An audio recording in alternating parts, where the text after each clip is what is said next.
اگر قرآن موبائل میں دیکھ کے پڑھتے رہیں جائز ہے۔ اللہ ہر مسلمان کو اولاد صالح عطا فرمائے۔ حکیم عبدالہادی صاحب بیمار، اللہ شفا عطا فرمائے۔ طواف کے دوران میں جب طواف شروع کریں تو کندھا ننگا کر لیں اور 7 چکروں میں کندھا ننگا رکھیں۔ پاکستان میں اشاعت التوحید ایک جماعت ہے، ان کا عقیدہ وہیں جا کر پتہ کر لیں جہاں ہیں وہ۔ بہرحال جو ائمہ اربعہ کی توہین کرتا ہو اس کے پیچھے نماز نہ پڑھے۔ یا علی مدد کہنا جو ہے وہ شرک ہے۔ مدد صرف اللہ سے لی جاتی ہے۔ ہمارے یہاں تو اصل میں نہ اسلام ہے نہ عقل ہے۔ بھئی اگر حضرت علی مشکل کشا ہیں تو انہوں نے تو اپنے بیٹے حضرت حسین کی مشکل کشائی نہیں کی، وہ 72 شہید ہو گئے کربلا میں۔ تو اپنے بیٹے کی جو مشکل کشائی نہ کر سکے ہو، تمہاری مدد کے لیے تشریف لے آتے ہیں۔ جب تم کبڈی شبڈی کھیلتے ہو تو یا علی مدد، حضرت علی آ جاتے ہیں۔ ائمہ اربعہ میں کسی کو غلط نہ کہیں، سب برحق ہیں، سب صحیح ہیں۔ باقی جس ملک میں جو فقہ رائج ہے اس پہ عمل کرنا ہوگا۔ ایک آدمی اپنی بیوی کے ساتھ نعوذ باللہ اس کی بہن کے ساتھ بھی تعلق ناجائز رکھا ہوا، یہ بہت بڑا گناہ ہے، اکبر الکبائر، یہ بہت بڑا کبیرہ ہے، اللہ معاف کرے۔ جن کی اولاد نہیں اللہ سب کو اولاد عطا فرمائیں۔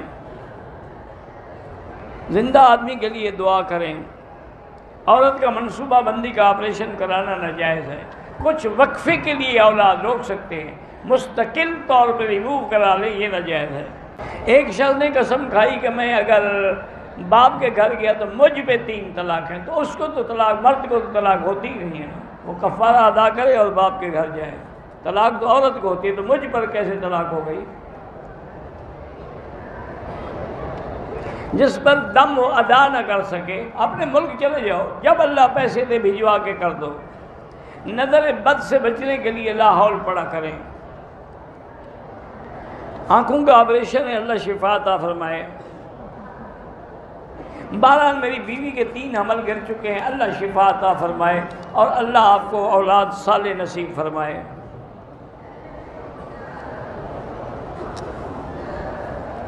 آپ نے انڈیا سے آئی لیکن آپ حیض میں تھی، لیکن وہاں سے آپ نے نیت نہیں کی۔ مکے میں آ کے پاک ہو کے عمرہ مسجد عائشہ سے کیا تو دم پڑ گئی۔ آپ نیت کر سکتی تھی چاہے ناپاک بھی تھی۔ فجر کی نماز قضا ہو جائے تو جتنا جلدی ہو سکے اسی طرح جیسے ادا پڑھتے ہو اسی طرح پڑھو۔ بندہ سوتے وقت جب سونے لگے تو روزے کی نیت کر سکتا ہے۔ ماہواری کے بعد بھی اگر 15 دن تک عورت کی بلیڈنگ نہ رکے تو وہ بیماری ہے، وہ حیض نہیں ہے، وہ نماز بھی پڑھ سکتی ہے، طواف بھی، عمرہ بھی، ہر چیز کر سکتی ہے۔ مسلمانان ہند کی اللہ مدد فرمائے۔ ندا نام بچی کا رکھا جائے، جائز ہے۔ پبلک میں میاں بیوی اظہار محبت کرتے ہیں، اظہار محبت لوگوں کے سامنے کیوں کریں؟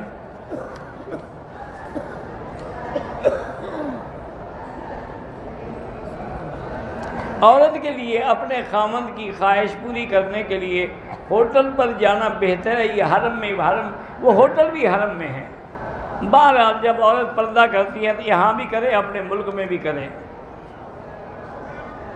اللہ پاک جو قرآن حفظ کرنا چاہتے ہیں ان کو قرآن کا حفظ نصیب کرے۔ میری بیوی نے مدینے سے واپسی پہ طواف و سعی ادا کی، کمرے میں واپس آ کر کپڑے بدل دیے، 2 منٹ کے اندر احساس ہوا بال نہیں کاٹے، فوراً بال کاٹ، کوئی دم شم نہیں ہے۔ آپ حرم میں اگر امام کے پیچھے نماز پڑھیں گے تو آپ پوری نماز پڑھیں گے، چاہے آپ مسافر ہیں، چونکہ امام مقیم ہے، ہم نے امام کی اتباع کرنی ہے۔ انما جعل الامام لیؤتم بہ۔ میں نے 14 سال پہلے فون پہ بیوی کو کہا تھا کہ میں آپ کو نہیں رکھوں گا سے طلاق نہیں ہوتی۔ عمرے میں پہلے 3 چکر، طواف کے پہلے 3 چکروں میں رمل ہے۔ حرم شریف میں بھی لوگوں کو نمازیوں کے آگے نہیں گزرنا چاہیے، مجبوری ہو تو سیدھے کی جگہ سے دور ہو کے گزر جائیں۔ پرفیوم جو ملتے ہیں آج کل ان کا لگانا جائز ہے، ہاں بالکل جائز ہے، فتویٰ اسی پہ ہے کہ جائز ہے۔ پہلے تو ان میں الکحل نہیں ہوتا، اگر الکحل ہو تو اس کی شکل تبدیل ہو جاتی ہے، جیسے شراب سرکہ بن جائے تو استعمال جائز ہے۔ اور دوسرا یہ ہے کہ وہ اڑ جاتا ہے، باقی نہیں رہتا۔ میرے یہاں چھوٹے بچے ہیں، کپڑوں پہ پیشاب کر دیتے ہیں، تو ان کپڑوں کو تو دھونا چاہیے بیٹی، آپ ایسا کریں کہ ایک کپڑا الگ رکھ لیا کریں۔ میرا بیٹا آپ سے ملنا چاہتا ہے، بالکل مل لیں۔ جو میرے بھائی بہن زندہ ہیں ان کے لیے بھی عمرہ کر سکتے ہیں، کر سکتے ہیں۔ عورت کے لیے آواز کے پردے کا معنی یہ ہے کہ اسی لیے وہ اذان نہیں دے سکتی، وہ امام نہیں بن سکتی، وہ اتنی زور سے تلاوت نہیں کر سکتی کہ لوگ سنیں، اور اگر کوئی آدمی گھر کے باہر بات کرے تب بھی وہ آہستہ بات کرے۔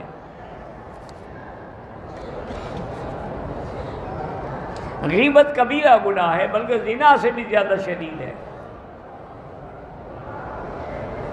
3 سال ہو گئے ہیں شادی کو، ہمارے ٹیسٹ بھی کلیئر ہیں لیکن اولاد نہیں۔ سورۃ یوسف پڑھ کے دعا کیا کرو۔ جرابوں پہ مسا نہیں ہوتا، موزے پہ مسا ہوتا ہے۔ میری دوسری شادی کے لیے اگر واقعی آپ حقدار ہیں تو اللہ مدد کرے۔ میرے پاس کسی بندے کا احرام 12، اس میں بھی آپ عمرہ کر سکتے ہیں، وہ پھر کسی غریب کو دے دینا۔ پاکستان میں سردی بہت ہے، جب پانی ہو تیمم نہیں ہو سکتا ہے۔ بہرحال جن ملکوں میں سردی ہوتی ہے وہ بھی تو گرم پانی سے وضو کرتے ہیں۔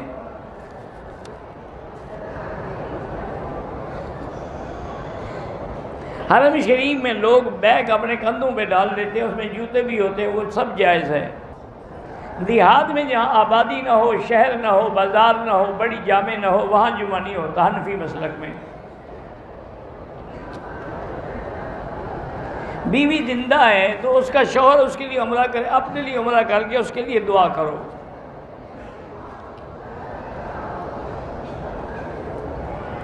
میں نے 4 سال کے بیٹے کے ساتھ طواف شروع کیا، 4 چکروں کے بعد میں اور بیٹا واش روم گئے، وضو کر کے پھر چکر پورے کیے، ٹھیک ہے، کوئی حرج نہیں۔ کرنسی کا کاروبار جیسے نقدن اگر ہو فوراً، یعنی آج جو ریٹ ہے اس کے مطابق وہ جائز ہے، ادھار پہ جائز نہیں۔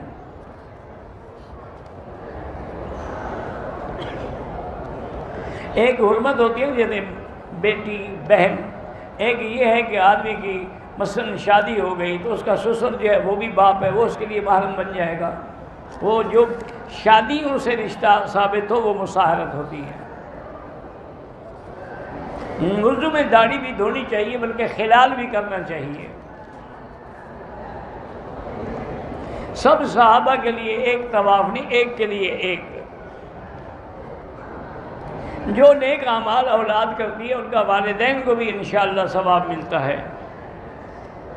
میرا بیٹا حفظ کر رہا ہے، اللہ نصیب کرے۔ داڑھی منڈانے والے مرد اور بے پردہ عورت کا عمرہ قبول، اللہ سب کا عمرہ قبول کریں گے، لیکن بہرحال جو چیزیں شریعت کے خلاف ہیں وہ نہ کریں۔ عطا اللہ شاہ بخاری ایک عظیم مجاہد تھے، عظیم خطیب تھے، عظیم عالم تھے، اللہ ان کی قبر پہ کروڑوں رحمتیں کرے۔ جو لاولد ہیں اللہ سب کو اولاد عطا فرمائے۔ بعض لوگ کہتے ہیں کہ مولویوں کو سیاست میں نہیں آنا چاہیے، تو کس کو آنا چاہیے؟ یہ بھی بتانا کہ مولوی تو سیاست میں نہ آئے، چلو آئے کون؟ جو نماز بھی نہ پڑھتا ہو۔